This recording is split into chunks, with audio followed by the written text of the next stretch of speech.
the number one reason why your business failed.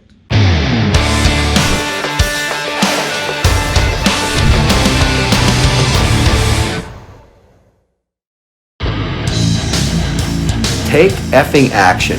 Put it together. And subscribe to Tom Peng's channel on YouTube now. Yeah, I like it. It's crazy. I made another video about why your businesses fail. And go watch that one too, because this video plus the other video will give you a very comprehensive view on why businesses fail, all right? So go look at that one too.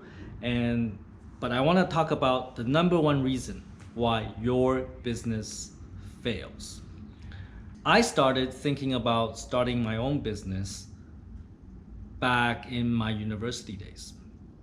So when I was in my maybe second or third year university, I thought, hey, I want to start my own business. So I think my very first business idea was, let me think. It was an import-export idea. So I was going to import certain products into Canada and I'm going to sell it, right? So I had some interesting products planned, identified. I was going to import them, and but I didn't do it.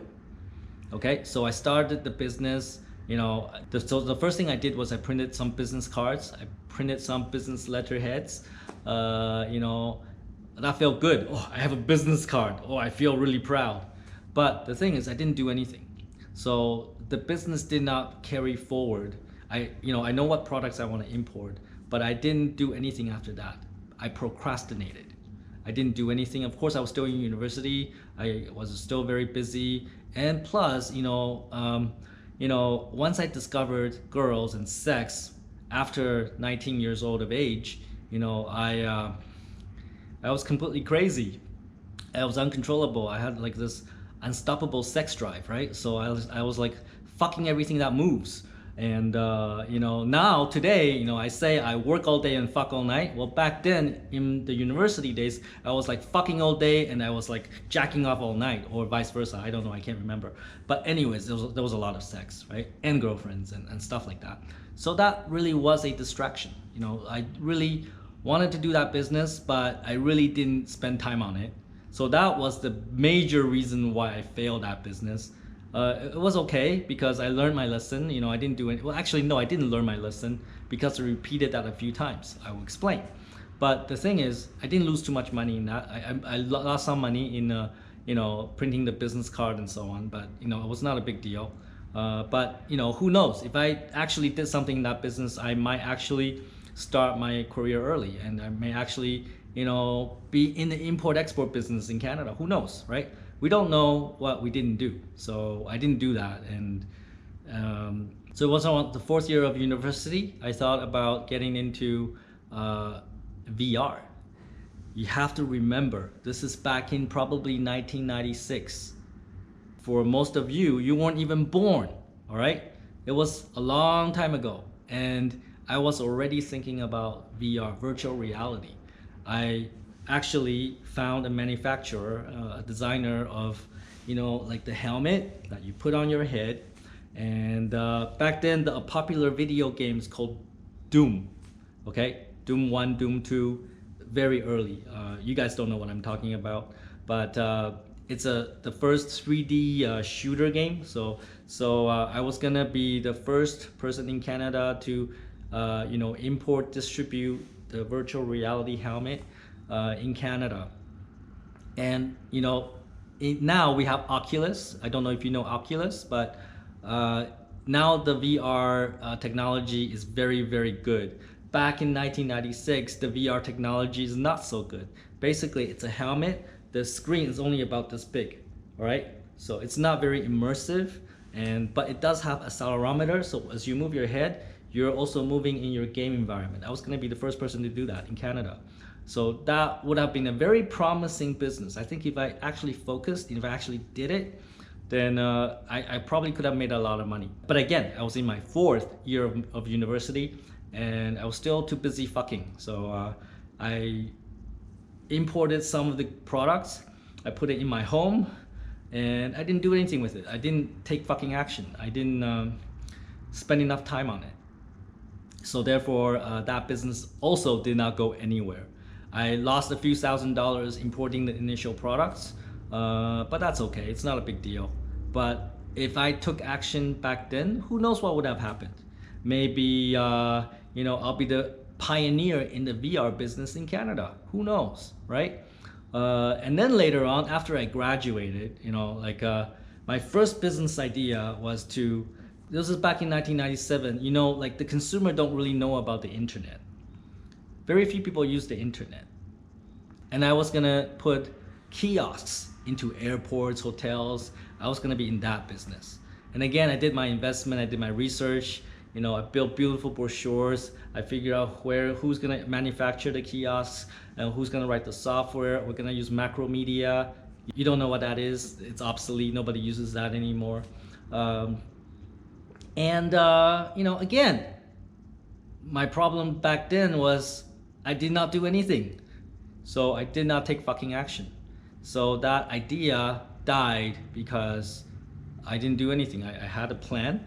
I know who I'm going to, manufacture those kiosks with, and I know how I'm going to build the software, but I didn't go look for customers because again, I think I was still too busy fucking, right? So that business did not go anywhere. And then after university, I came back to Vancouver. I went from Toronto. I studied University of Toronto, and I moved back to Vancouver, and I started my custom software business. So that's really my fourth business idea, right? And then the first 6 months, I had no customers. And in the beginning, I was not desperate. I was just, everything will work out, no problem. I was not working very hard. I was working like 20 hours a day. I was still too busy fucking. I moved to a new city, back to my hometown of Vancouver from Toronto, and all new girls and all new fucking, and then I was too busy fucking, so not spending too much time on my business until 6 months later. Money's running out. Oh boy, I start getting desperate. Dude, if I don't have customers, then my business is gonna go bankrupt, and I will be an embarrassment to all my friends and family, and everybody's gonna laugh at me, right? So it was actually out of desperation. It was out of desperation, right? And I needed that first deal. So you know what I did? I start calling up all my friends in universities. Hey, you need to build some software. Hey, you need to build some software. You need to build some software. I start calling people, my friends, my people that I know in the past. Thick skin. I don't care. I need that first deal. Otherwise, my business is gonna die, right? So, and then luckily, one of my ex-girlfriends, she studied at University of Toronto, and then she moved to Indonesia. She operates a family business. Her parents operate one of the biggest bicycle manufacturing facilities in the world, right? They make, basically, if you go to Big C or whatever and you buy a bicycle, it's probably made by them, okay? And so they run a very big business, and she used to be my ex-girlfriend. She actually wanted me to move with her to Indonesia, but I said no, because that is a shithole of a country. If you don't know what shithole is, check out my video on the word shit, English lesson shit, and I'll teach you what shithole means. Basically, it's a terrible place because 1997, it was the worst of times for Indonesia. They were having a lot of racial tensions. They're killing a lot of Chinese people in Indonesia. Even though I'm Canadian, but I look Asian, all right? So she really wanted me to move with her to Indonesia and be part of her family business. I'm like, nah, no, I can't do that. I don't want to die, right? And so I called up all my friends, and she said, yeah, I'll help you. And she's really doing this to help me. She doesn't need me, right? She said, okay, well, I need you to build my company website. So that was my first deal, out of total desperation, right? Total desperation that she gave me this pity project that I can work on so she can send me money so keep my business afloat. But I learned my lesson, right? So after that, I realized I need to work hard. So I worked really hard. I started, certifying my company to become a Microsoft certified partner. And I was the first, one of the first, I wouldn't say first, one of the first companies in Canada or Vancouver to become Microsoft certified partner. And from there, I got a lot of leads. I got a lot of very big projects. And from there, I started working on projects for very big companies. I'll give you some examples. The University of BC, which is like the third largest university in Canada. I worked on projects for the air traffic controllers in Canada. So if you go to the airport, there's a tower, they control all the airport landing and departures. We write software for them. And there's so many stories. There's so many stories I can tell. And also, the Turkish military, the country Turkey, they actually contact me and say, hey, let's do a project together. I think I will tell you that story at another time, right? But from there, I learned my lesson from desperation. Dude, if I don't do something, I don't work harder, then my business is gonna die. Then that's when I woke up and realized I need to work harder. And I saved my business. And then from there, I have one success after another success, after another success, after another success. And I never stop fucking, right? I still fuck a lot, but but I understand now I need focus. I need to transfer some of that sexual energy into my work. It cannot just be fuck all day and all night. It has to be work all day and fuck all night. You gotta have some balance in the working and the fucking, right? So that's my lesson. And back to the question, why does your business fail? What's the number one reason your business fail? You don't work hard enough. If you're not working 80 hours a week, if you're not putting in 16 hours a day in your business, you're gonna fail. As simple as that. If you don't work hard enough in your business, if you don't take care of your business, if you're not investing in it in time, in energy, in money, in effort, then you're gonna fail. If you think starting a business is like, oh, so relaxing, I only have to do 20 hours of work a week, then you're gonna fail, because business is hard. Business is finding customers. Do whatever it takes to find customers, to find revenue, to find sources of money, right? And if you don't have that persistence, if you don't have that hard work ethic, you're gonna fail. Bottom line, if you don't have that, you will not succeed. And that's the basics, that's the minimum requirement. You gotta be able to work hard, super hard. You gotta be like an Olympic athlete, right? Imagine somebody who wants to win the Olympic gold. They have to practice 18 hours a day.